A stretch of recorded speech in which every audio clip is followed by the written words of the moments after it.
Hi guys! Hello! Martes na po. Happy Tuesday sa lahat. Ayan, natapos na po ang holiday dito sa Italia. So back to work na naman tayong layas naman ng maagang maaga. Nandito tayo ngayon at naghihintay na naman ng bus. Kasi tayo may pasok na uli. Nakakatamad pumasok kasi isang linggo mahigit akong walang pasok.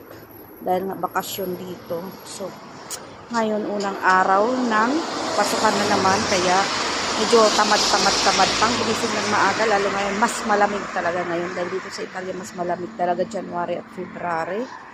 So ayan, at tamad pa rin ang peg ninyong bumangon ng maaga.